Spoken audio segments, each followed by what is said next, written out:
I am heartbroken to announce that the audio for episodes 5 and 6 was corrupted. The issue has been resolved.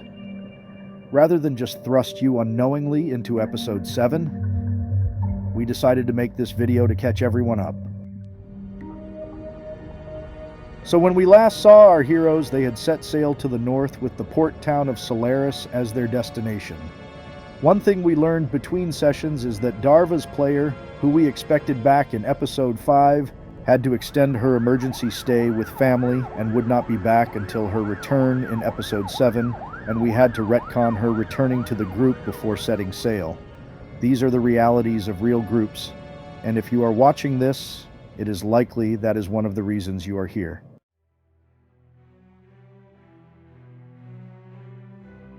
With the Tempest's whale cutting a path through the waves, the first few days were taken up under the tutelage of Captain Stormborn.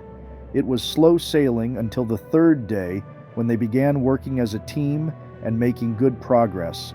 But that is when Dak, sharp-eyed as ever, spotted a sail on the horizon, and it was quickly approaching. Captain Stormborn watched it with a looking glass for a few moments before calmly marching towards the bow while issuing orders to the inexperienced crew. The group managed to get off a couple shots, but the small ship was a difficult target. It pulled up alongside the Tempest's whale, and like fleas, the pirate crew leapt 30 feet across the open water between the two ships and landing with blades and bows drawn.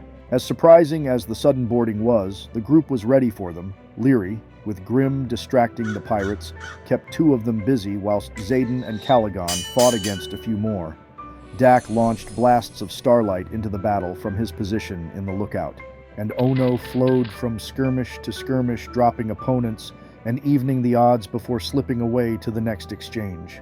And Everon's magic blinded and deceived those that remained. Together, they forced the pirate captain to call for a retreat, but they were able to dispatch all but two of the plundering scourge. With the tide of battle turned to their favor, the group boarded the pirate vessel and captured the remaining crew, who quickly swore allegiance to the Tempest's whale, becoming the first two permanent members of Captain Stormborn's new crew. The group claimed ownership under maritime law of the confiscated criminal vessel and discovered that it was named the Jumping Jack, and it had magical benefits for its crew. Once per day, the Jumping Jack granted the effects of a jump spell to its crew, allowing them to leap great distances for some time. The group continued on their journey, now with the Jumping Jack sailing in the wake of the Tempest's whale. One evening, as they prepared to stow their gear for supper, Xaden informed the group that a seagull had floated in and delivered a message from his druid friend. Darius had escaped, but something in Xaden's face alerted Dak, and upon request, Daros calls upon the power of Egeron to sanctify the area for an interrogation with a zone of truth. With reluctance, Xaden submitted to questioning, and the truth of the fate of Darius came to light.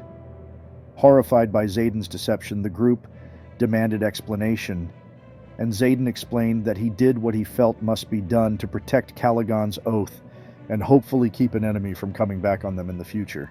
With reservation, the group settled for an apology and promise from the stoic archer, and they prepared for the next leg of their journey. A few nights later, the clouds that had been constant from the start of their journey cleared, and Dak was able to stare upon the scroll of fate as it unrolled before his eyes. As he moved to the rail, he discovered an amazing sight. The sea, calm and glassy, was a perfect reflection of the scroll of fate, and Dak became dizzy, trying to discern one from the other. Calling on the magic of the night sky, Dak gestured and slipped over the rail, his feet finding solid purchase on the still waters.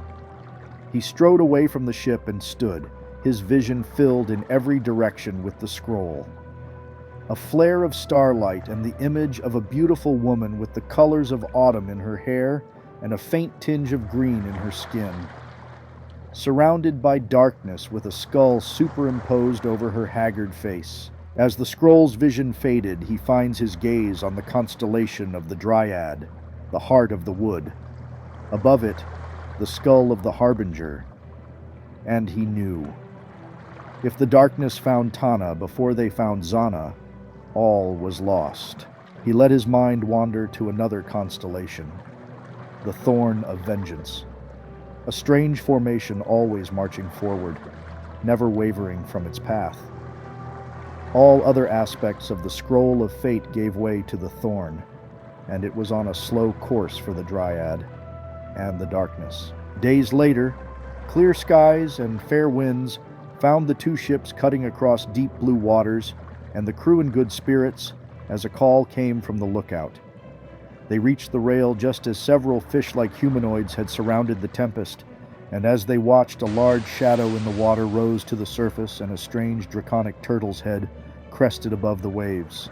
The dragon turtle demanded a ransom of gold and gems to cross his waters, and while the crew could tell this beast was young, it was still a formidable opponent, and the group pooled their resources to make an offering. Over 200 gold did they toss into the sea and buy passage. An expensive journey, but they had the profits of the Cloudwood awaiting them when they made port. Another week passed as the crew improved their sailing skills.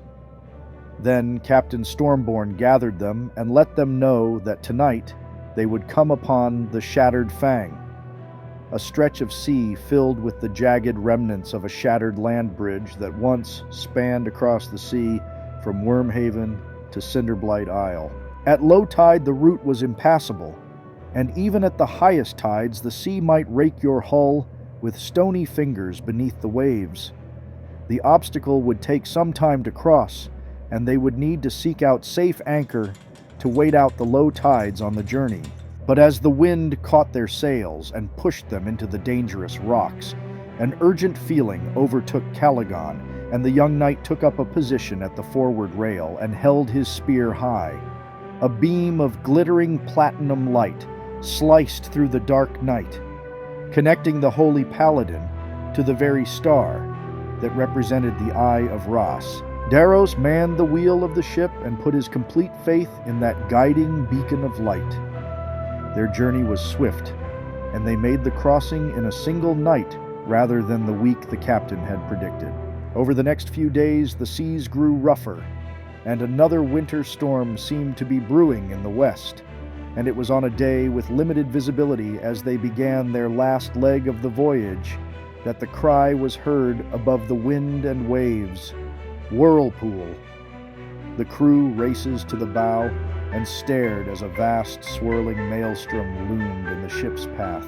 Both the Tempest's whale and the Jumping Jack were pulled into the swirling waters, but the whale sank further over the rim than the smaller ship, and as the Jack broke free on the far side of the Hungry Maw, the Tempest's whale attempted to gain speed as it circled back around.